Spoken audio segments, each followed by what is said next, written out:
नमस्कार, वंदे मातरम। दोस्तों, स्वागत है आप सबका सैनिक पाठशाला में। कल माननीय दिल्ली हाईकोर्ट में इक्वल एमएसपी को लेकर के जो सुनवाई हुई और उसका जो जजमेंट आया उसके बारे में आप सबने सुन लिया दोस्तों।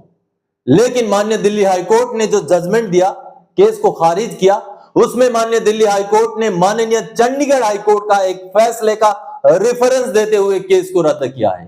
तो दोस्तों, हमें यह जानना अब महत्वपूर्ण बन जाता है कि आखिर माननीय चंडीगढ़ हाईकोर्ट ने इक्वल एमएसपी के कौन से केस पर क्या फैसला दिया था। जी हां, बहुत महत्वपूर्ण है। आज मेरे हाथ में माननीय चंडीगढ़ हाईकोर्ट का वो फैसले का कॉपी है और साथ ही साथ भारत सरकार से पूछे गए राज्यसभा में एक सवाल का जवाब भी है इक्वल एमएसपी को लेकर के। दोनों चीजें आपको दिखाऊंगा और समझाऊंगा। दोस्तों, माननीय चंडीगढ़ हाईकोर्ट ने कहीं ना कहीं केस को पूरी तरीके से खारिज नहीं किया था और ना ही माननीय चंडीगढ़ हाईकोर्ट ने यह कहा था कि इक्वल एमएसपी जवानों को नहीं मिलना चाहिए। कहीं ना कहीं माननीय चंडीगढ़ हाईकोर्ट ने आगे एक रास्ता दिखाया था कि आपको किस तरीके से इक्वल एमएसपी लेना चाहिए। जी हां, पूरा जजमेंट में वही चीजें लिखी हुई है, वही चीज आज मैं आपको इस वीडियो में समझाऊंगा। और कल वाला जो केस खारिज हुआ है उसके साथ रिलेशन करके, को रिलेट करके आपको समझाऊंगा दोस्तों, कोई अगर मुझसे पूछे कि क्या इक्वल एमएसपी देना चाहिए तो मैं निस्संदेह बोलूंगा कि बिल्कुल देना चाहिए, क्योंकि एमएसपी जो लागू किया है रिगर्स ऑफ लाइफ को कॉम्पेंसेट करने के लिए, यानी कि जीवन की कठिनाई के मुआवजे के तौर पे दिया गया है। तो जीवन की कठिनाई का अगर मुआवजा है तो सबको बराबर मिलना चाहिए। लेकिन दोस्तों, अगर कोई पूछे कि क्या यह संभव है, क्या सरकार दे सकती है, तो इस सवाल का जवाब देने में मुझे बहुत आनाकानी करनी पड़ेगी, क्योंकि दोस्तों लाखों रुपए बजट की बात है, लाखों करोड़ रुपए। वो आरोपी में जितना खर्चा हुआ है शायद उससे भी ज्यादा खर्चा होगा अगर इक्वल एमएसपी सही मायने में सरकार को देना पड़े तो। चंडीगढ़ हाईकोर्ट के उस जजमेंट में भले ही माननीय कोर्ट ने केस को खारिज किया, लेकिन इस बात को कहीं ना कहीं एडमिट किया है, वो आगे दिखाऊंगा। और दोस्तों, सबसे पहले मैं आपको दिखाना चाहूंगा जो सरकार से सवाल पूछा गया था राज्यसभा में कि इक्वल एमएसपी की मांग हो रही है, उसमें सरकार क्या कर रही है, उसके ऊपर सरकार ने क्या जवाब दिया था। ये सामने जो आप सवाल जवाब का ब्यौरा देख पा रहे हैं, राज्यसभा में पूछा गया 12 मार्च 2018 का ये सवाल है। और सवाल क्या किया गया था, श्री महेंद्र सिंह महाराज जी ने यह सवाल किया था, क्या रक्षा मंत्री यह बताने की कृपा करेंगे कि क्या voice of ex serviceman society की रिट याचिका संख्या 6607/2017 में माननीय उच्च न्यायालय के निर्देश को देखते हुए सरकार सभी रैंक को समान सेना सेवा वेतन यह एमएसपी प्रदान करने पर विचार कर रही है, और क्या सरकार अलग अलग दरों पर दी जा रही एमएसपी के भेदभाव को दूर करने पर विचार कर रही है, क्योंकि एमएसपी सशस्त्र बलों के कर्मियों को दिया जाने वाला एक मुआवजा है जिसे विशेष रूप से कम आयु के अन्य रैंक के रक्षा कर्मियों की अधिवर्षितता या और उनकी सेवा की विशेष स्थितियों को मानते हुए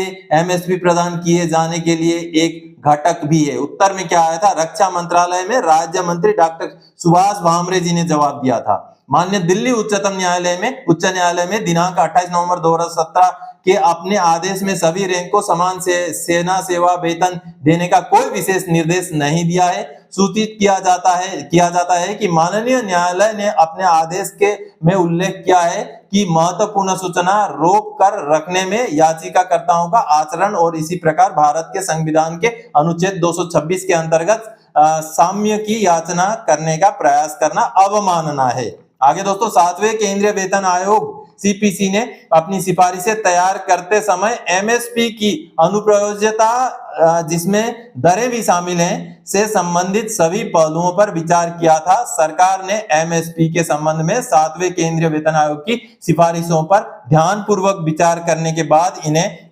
स्वीकार कर लिया और पहले ही अधिसूचित कर दी गई है। यानी कि दोस्तों, सरकार ने जब जवाब दिया राज्यसभा में, संसद के अंदर, तो कहीं ना कहीं 7वें पे कमीशन के ऊपर डाल दिया था कि पे कमीशन ने जैसा रिकमेंडेशन किया भाई हमने तो वैसे दे दिया। अब माननीय चंडीगढ़ हाईकोर्ट का जो फैसला है, जो जजमेंट है, वो भी इस विषय पर बहुत महत्वपूर्ण है। जी हां, माननीय चंडीगढ़ हाईकोर्ट ने भले ही केस को खारिज किया था, लेकिन अगला रास्ता भी दिखाया था माननीय कोर्ट ने। चलिए उस जजमेंट को मैं आपको कंप्यूटर स्क्रीन में ले जाकर के समझाना चाहूंगा। कंप्यूटर स्क्रीन में चल के देखते हैं। दोस्तों, माननीय चंडीगढ़ हाईकोर्ट का ये जो आप कोर्ट का ऑर्डर देख पा रहे हैं, इसी आदेश के बेस पर माननीय दिल्ली हाईकोर्ट ने कल अपना जजमेंट दिया है। 15 जनवरी 2018 का ये आदेश है। आप देखिए, एक्स नायक हरवल Singh versus union of India. अब इस पर माननीय कोर्ट ने सुनवाई करते हुए क्या जजमेंट दिया था ये देखिए। आप अगर यहाँ पर थोड़ा ध्यान से पढ़ेंगे तो माननीय कोर्ट ने कहीं भी ये चीज सीधा सीधा डिनाई नहीं किया था कि इक्वल एमएसपी होना चाहिए। तो यहाँ इसके जो महत्वपूर्ण अंश हैं वो मैं आपको समझाना चाहूंगा। ये इसका पहला पेज है, उसके बाद ये दूसरा पेज है। इसमें बहुत सारी महत्वपूर्ण लाइनें हैं, लेकिन जो सबसे महत्वपूर्ण चीज है वो मैं आपको तीसरे पैराग्राफ में ले जाके, तीसरे पेज में ले जाके समझाना चाहूंगा। तीसरे पेज का ये वाला जो ये फाइनल 5 नंबर पैराग्राफ से ऊपर ये वाला जो पोर्शन है दोस्तों, 4 नंबर पैराग्राफ का ये पोर्शन, यहां से मेन बात है दोस्तों। The equivalence of the claim for grant of equal military service pay by the petitioner that is an ex Naik with a commissioned officer is a matter of exclusively to be determined by an expert body like the pay commission, and the said body would be the best judge to evaluate the duties performed, nature of duties, risk, etc. and other german considerations qua the post held for grant of MSP। यानी कि दोस्तों यहां पर माननीय court ने साफ साफ कहा है कि एक नायक को और एक कमीशन अफसर को बराबर MSP दिया जाना चाहिए या नहीं दिया जाना चाहिए। इसका जजमेंट सबसे बढ़िया करेगा पे कमीशन, क्योंकि पे कमीशन जैसा ही कोई अगर कमीशन बैठे जो एक्सपर्ट्स होंगे वहां पर, तभी इस चीज का निपटारा हो सकता है, तभी इस चीज का जो है निकाला जा सकता है, निदान निकाला जा सकता है कि किसकी ड्यूटीज कितना कठिन है। जो ड्यूटीज कोई कर रहा है, nature of duties, nature of risk किसका ज्यादा है, वो ही इसमें जजमेंट दे सकते हैं। ऐसा माननीय कोर्ट ने इस लाइन में क्लियर कहा है। माननीय कोर्ट ने नहीं बोला है कि आपको इक्वल एमएसपी लागू नहीं है या ऑफिसर के बराबर आपको एमएसपी नहीं मिल सकता। आगे 5 नंबर पैराग्राफ में आगे माननीय कोर्ट ने क्या कहा है देखिए। माननीय कोर्ट ने कहा है, in the light of the position as noted above it is not open to this court to go into the claim made by the petitioner। यानी कि इन बातों को मद्देनजर रखते हुए पिटिशनर ने जो क्लेम किया है उसके अंदर घुसना हमारे जुरिस्डिक्शन में नहीं। कहीं ना कहीं इसी तरीके से माननीय कोर्ट ने कहा है, accordingly the writ petition is dismissed in limine while leaving it open to the petitioner to make a representation to the competent authority to take an appropriate decision in respect thereto in accordance with law after taking into account all aspects of the matter। यानी कि माननीय court ने dismiss तो कर दिया, लेकिन साथ ही साथ ये भी बोला है कि आपके लिए आगे रास्ता खाली है, आगे रास्ता खुला हुआ है। माननीय सुप्रीम कोर्ट जाएं या सरकार के पास जाएं ताकि वहां से आपको एप्रोप्रिएट डिसीजन मिल सके इस विषय को लेकर। अमूमन दोस्तों कोर्टों द्वारा इस तरीके का जजमेंट नहीं सुनाया जाता। कोर्ट ऐसा जजमेंट नहीं देती कभी भी कि हमने तो आपका केस जो है डिसमिस कर दिया, आप फलाने के पास जाइए, ऐसा नहीं करती है। माननीय कोर्ट जब भी डिसमिस करती है सीधा सीधा डिसमिस करके उसको वहीं खत्म करती है। लेकिन कहीं ना कहीं माननीय चंडीगढ़ हाई कोर्ट ने जो जजमेंट दिया है वहां माननीय कोर्ट ने ये कहा था 15 जनवरी 2018 का ये जजमेंट है देखिए, जहां पर माननीय कोर्ट ने ये कहा था कि आपके लिए आगे रास्ता खुला हुआ है कि आप इक्वल एमएसपी के हकदार हैं या नहीं है, वो एप्रोप्रिएट जो अथॉरिटी है वहां से डिसाइड किया जाएगा। तो कहीं ना कहीं ये बिल्कुल नकारात्मक जजमेंट तो नहीं था दोस्तों, मैं तो ऐसा नहीं कहूंगा। इसके बाद माननीय सुप्रीम कोर्ट जाने का रास्ता खुला हुआ था जो अब खुल सकता है।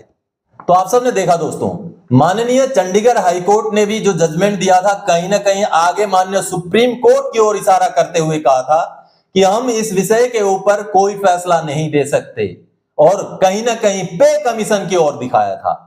तो अब इस केस को लेकर चूंकि अब दिल्ली हाईकोर्ट में केस रिजेक्ट हो चुका है और माननीय दिल्ली हाईकोर्ट से भी शायद इसी तर्ज का, माननीय चंडीगढ़ हाईकोर्ट के तर्ज का ही फैसला दिया जाएगा जब लिखित में आदेश आएगा कि हम इसमें अक्षम हैं, यानी कि हम इस विषय के ऊपर अपनी तरफ से कोई डिसीजन नहीं दे सकते, इसलिए आप आगे बढ़िए, या उस तरीके का कोई जजमेंट आएगा। तो जिस तरीके से चंडीगढ़ हाईकोर्ट ने बताया कि हम माननीय सुप्रीम कोर्ट का रुख कर सकते थे, लेकिन इस केस के बाद माननीय चंडीगढ़ हाईकोर्ट के जजमेंट के बाद पिटिशनर गए नहीं गए उसके बारे में हमें पता नहीं है, लेकिन कहीं ना कहीं माननीय सुप्रीम कोर्ट जाने का रास्ता खुल रहा है। जी हां दोस्तों, हमें निराश नहीं होना है।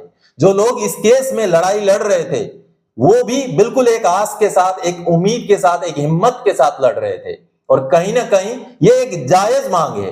अब इसमें अगर जैसे मैंने बजट की बात बोली, अगर इक्वल एमएसपी करके 15,500 सबको किया जाए तो बहुत ज्यादा बजट की बात आएगी।